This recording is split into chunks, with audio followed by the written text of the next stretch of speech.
Hi children, today we are going to learn the judiciary.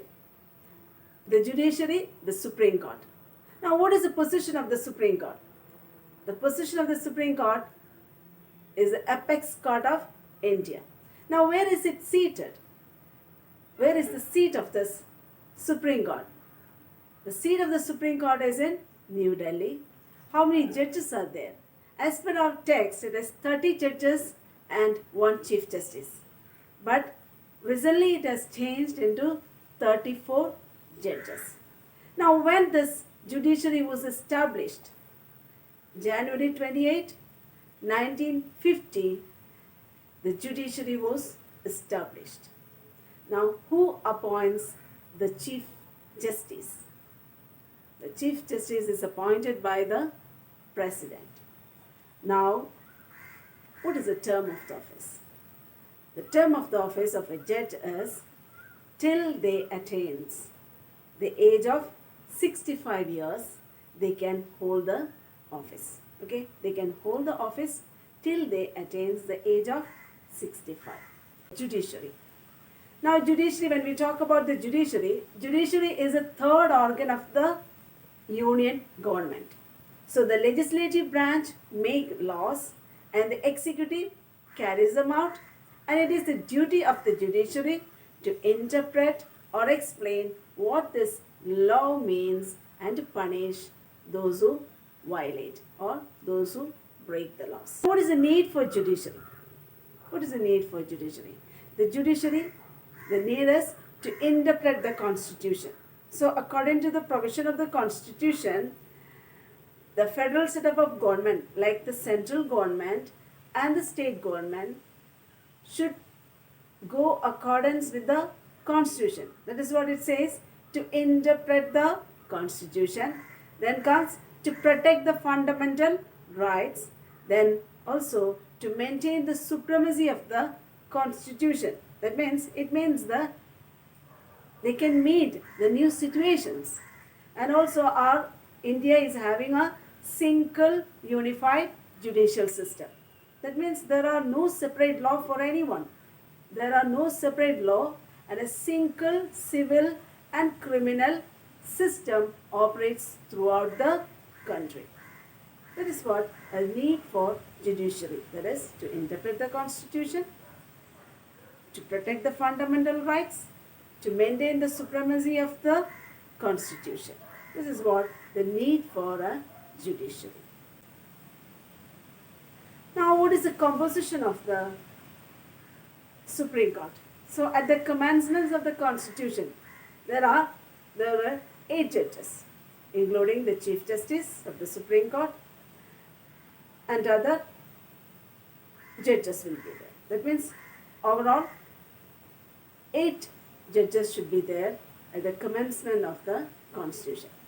Now, who can increase and decrease the number of judges? Who has the power?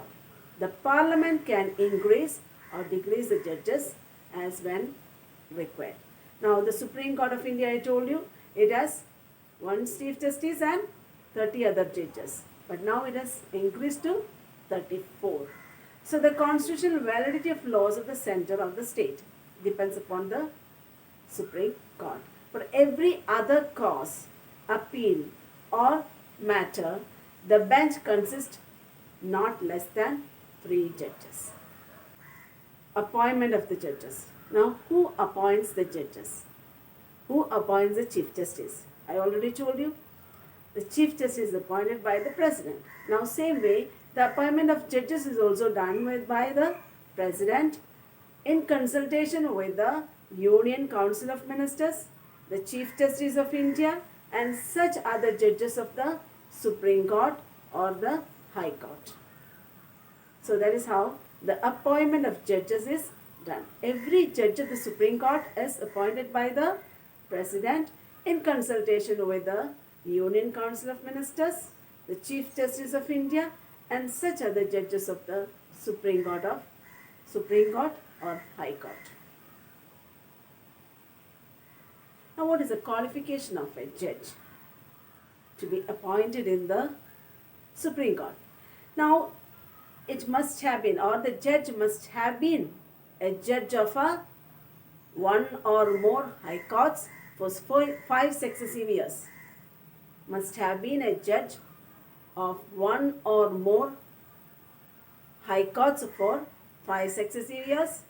Then be an advocate of one or more high courts for 10 successive years. At the same time, be a distinguished jurist in the opinion of the President. It should be a distinguished jurist in the opinion of the President. Now, what are the powers and functions of the Supreme Court? Now, when we talk about the powers and functions, the jurisdiction, powers and functions of the Supreme Court. Now, what do you mean by jurisdiction? Jurisdiction is a power that a court of law exercises to carry out judgments and enforce laws. Now, which are the 3 jurisdictions? First one is original jurisdiction, the second one appellate jurisdiction, and the third one is advisory jurisdiction. So, first we will learn about the original jurisdiction. Original jurisdiction, what do you mean by original jurisdiction? Original jurisdiction means the authority of the Supreme Court to hear the case for the first instance. That is what? The authority of the Supreme Court to hear the case for the first time or the first instance. Now, what are the cases they hear for the first time? A dispute between the Government of India and one or more state. They hear the case for the first time. Which are the following cases? Which are the cases they hear the first time? Dispute between the Government of India and one or more states. Then the disputes between 2 or more states and the Union territories. Then comes the dispute between the Union and any one state on one side and the other states on the other side. So, original jurisdiction means to hear the case for the first time. Which are the cases? Dispute between the Government of India and one or more states. Dispute between 2 or more states and Union territories. Then dispute between the Union and any one of the state on one side and other states on the other. These are the cases they hear the first time. That is what we call it as original jurisdiction. Now, what do you mean by appellate jurisdiction? The Supreme Court is the highest court of appeal. We know that. Supreme Court is the highest court of appeal. It means it hears cases which comes through appeal. Appellate jurisdiction is the highest court of appeal. It means it hears the cases which comes through appeal against the decisions of the lower court. This is how it is. Against the decisions of the lower court. Which are the cases they hear through appeal? In constitutional cases, in civil matters, in criminal cases, and also they can appeal by special leave. Then comes advisory jurisdiction. What do you mean by this advisory jurisdiction? According to the Article 143, the President may seek Supreme Court's opinion or advice on a question of law or fact which is of public interest. Advisory jurisdiction, under the Article 143, the President may seek Supreme Court's opinion or advice on a question of law or a fact which is of public importance. So the public importance is there, then only the President will seek the opinion of the Supreme Court and get advice. Which court acts as a guardian of fundamental rights? That is the Supreme Court. Supreme Court as a guardian of fundamental rights. The Supreme Court is a guardian of fundamental rights because a citizen whose fundamental right has been violated by any individual or government or institution, they have the right to move to the Supreme Court for the protection of his fundamental rights. This is what Supreme Court acts as a guardian of the fundamental rights. Now we have to learn about certain writs are there. What is a writ? A writ is an order or a command. Now, what are the different writs that have been issued by the Supreme Court and High Court to enforce the laws for the individual? Now, let us see one by one which are the different writs that have been issued. First one is writ of habeas corpus. Writ of habeas corpus means to have the body, isn't it? If there is any illegal detention about a person, then they can go to they can move to the court. Then comes a writ of mandamus.